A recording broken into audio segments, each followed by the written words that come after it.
Hey fam, I want you to like, share, and subscribe to our YouTube channel, youtube.com/Roland S. Martin. And don't forget to turn on your notifications. Affirmative action, let's go back to that whole argument, because there's one thing that drives me crazy. It's like all of a sudden we're just, allotting these spaces for these poor black and brown kids who can't think for themselves and wouldn't get in otherwise. Affirmative action is supposed to help people who have been historically disadvantaged and left out of the system. It is a small Band-Aid over a huge gaping wound. The number of people that are admitted to these schools on affirmative action does not compare to the number of people who are legacies. 29% of Harvard's freshman class is legacy. And it was interesting about that is, so today on The View, this issue came up about legacy. And so this is what the conversation took place between Joy Barr as well as Meghan McCain. Here we go to my iPad. Okay, there's such a thing as legacy admissions, which means if your parents went to Brown or Harvard or UP, you can go. But it's interesting because the idea of legacy admissions is racist in nature, and I'll tell you why. It started in the 20s to keep out upwardly mobile immigrants who had started pushing for admission to elite schools. Yeah. And I think that that is a very, very bad system. Legacy. Why should your kid get in because you got in? Yeah. Okay. Well, the only thing I will say That's is not when fair. it comes to I didn't have any. I was the first person in my whole family to go to college. In military academies, my family goes back generations at the Naval Academy, and that's service to your country. So I would push back in that part of it because my grandfather, great grandfather, my brothers, they all served their country. Yeah, but if you don't have the grades, why should you? They did have the grades. My brother did, but I don't think there's anything to be ashamed of the fact that my family's legacy is at the Naval Academy. My father's buried there. I'm not talking about your family. I'm talking about legacy. I'm talking about the policy of where legacy admissions came from. I'm very proud of my family's legacy at the Naval Academy. And Jews probably out of the colleges. Well, let me say that's what it's about. Yeah, just one quick thing. I gotta go. Should they go to? My question is, will these parents go to jail? I mean, the U.S. Attorney said that there shouldn't be disparate treatment. I wonder, is the American public ready for these parents going to jail? There are parents who are in jail for food stamp fraud. Yeah. And there are parents who are in jail for... Okay, so here's what's funny there. First of all, Meghan McCain, I don't think quite understands the conversation. The conversation was not about the legacy of her family serving in the Navy. The conversation was just because your family, your great-grandfather, your grandfather, and your father served in the Navy, does that mean that your brothers or your children's children should automatically get into the U.S. Naval Academy as a result? Well, that's the point. No, legacy. she didn't want to answer the question because it's questioning her privilege. I mean, let's be honest. Meghan McCain got that job on The View because of who her father was. They would not have been checking for her. That name carries a lot of weight. They would not be checking for her if she went to ASU and came fresh out of college. Let's be real. Well, Abby Huntsman, of course, she got a job as co-host of MSNBC, and then they basically went to Fox, where they said we're going to teach her how to be a correspondent. I've never seen somebody black get a hire at a network to be taught how to do television, and then became Fox and Friends co-anchor, and then all of a sudden got The View as well. So go, Anderson Vanderbilt. Go ahead. Well, but the interesting thing here is, again, there's a difference between your family has a legacy, and just like my brother's an alpha, I'm an alpha.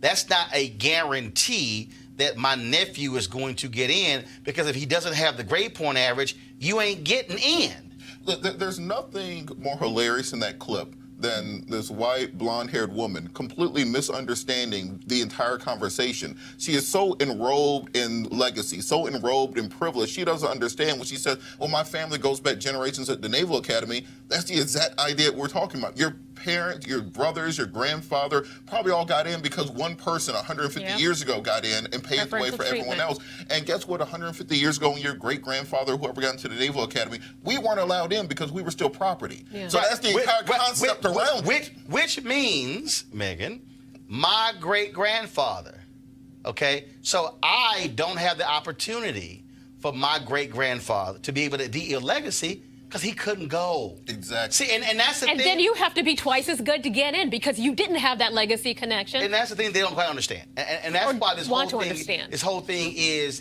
very interesting. And I'm telling you, as Kelly Williams-Bollard said, it's going to be real interesting to see how these parents are treated in the legal system. Now, when you talk about this, the old way, but beyond bribing, of course, this was a tweet from Chris Liu, who worked in the Obama White House.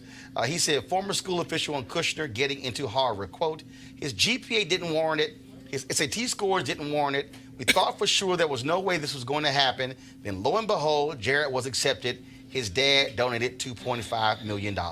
Last night, Vice News and HBO had their piece where they interviewed a number of people who used to work in admissions. And they were very open where they said, this is the deal. This is what has happened. Where you have people who have made 6- and 7-figure donations for their children to be able to get in. And the reality is, yes, there might be some black folks out there who have that ability, but the reality is that we having a real honest conversation. We're talking about how white folks are gaming the system.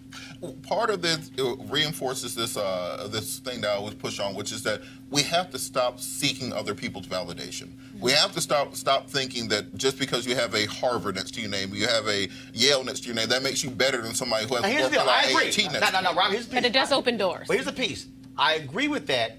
The problem is this system has created that whole deal, and there are clear, defined benefits as a result. So, for instance, when President George W. Bush nominated Harriet Miers to the Supreme Court seat, now, conservatives were critical of her for a variety of reasons. But a big reason, this is what I heard, I'm sorry, he's nominating her? She went to Southern Methodist University. She went to SMU. The reality is, this current Supreme Court is literally a Yale and Harvard alumni association. The problem is that in this city, Republicans love talking about, the elites, but they love the elites.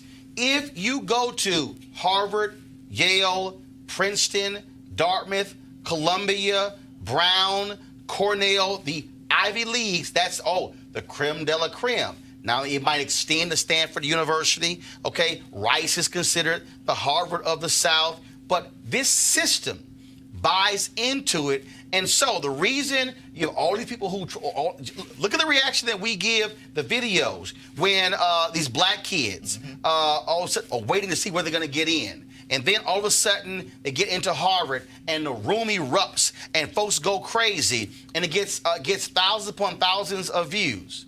Yet when a kid does the exact same thing for Howard or for Morehouse or for FAMU, not the same reaction. And so you can't help folks who are falling for that, because this country says if you go there, you are in a special class of people. This country presents that as they are truly the elite. But that's why you have those parents again who are paying so much money for these kids to go to certain schools. And I think people at Duke will be mad for you calling Rice, because they think of themselves as the Harvard of the South. Yeah, but they're not. Rice University can blow Duke. Rice is in Houston. They can blow Duke away, and Duke knows it too. But the point is, there are certain schools that people are aspiring and they're shelling out for their kids to get into, because it's not just the name, it's the connections, it's the people that you can meet, and that's extending their privilege. And the problem is, to Robert's point, which I absolutely agree with, you're not measuring people based upon can they do the job. No. I have met some dumbass people who have gone to Ivy League schools. I have.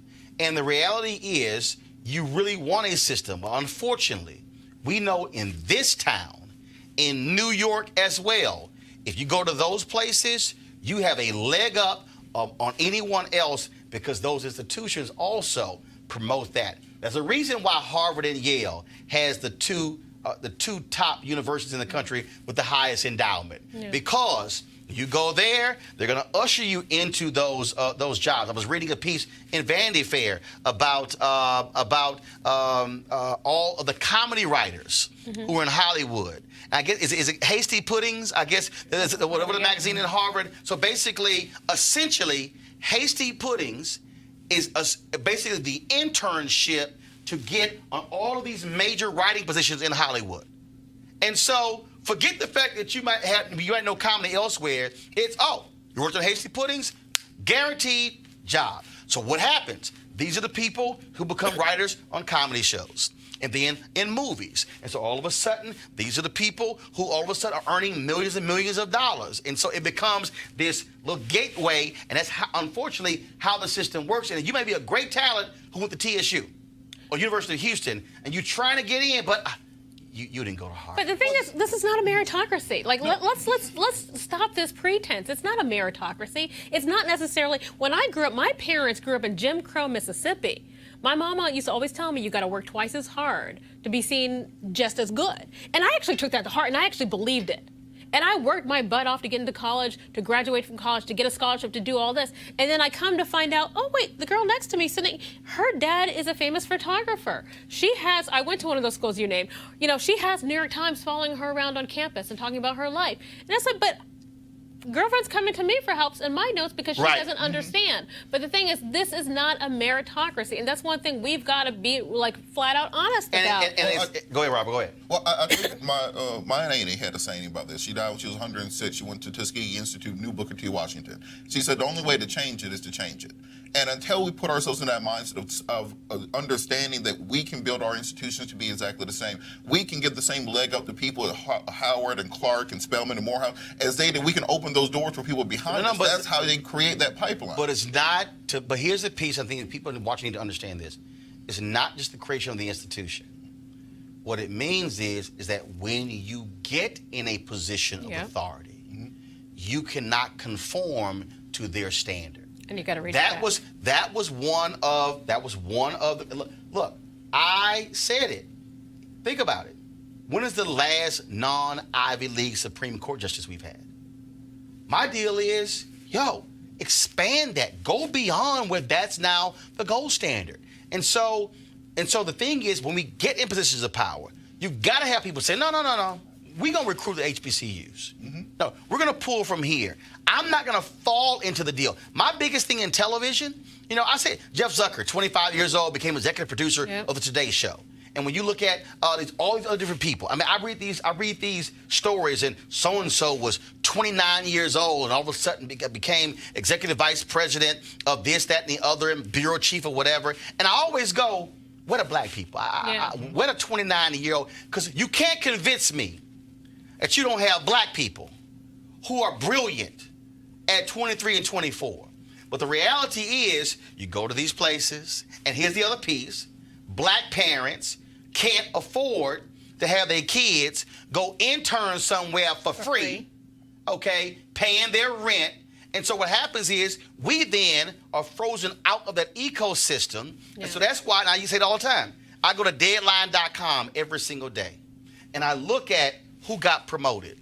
And I look at who got hired at this company and at that company. And rarely do I see somebody black getting one of these jobs. And I go through this every day, and I'm going, you can't tell me we can't be the CMO or we can't be the person in this job, but that this system that freezes us out, elite institutions, freezes us out of the high-paying jobs, which goes to wealth creation as well.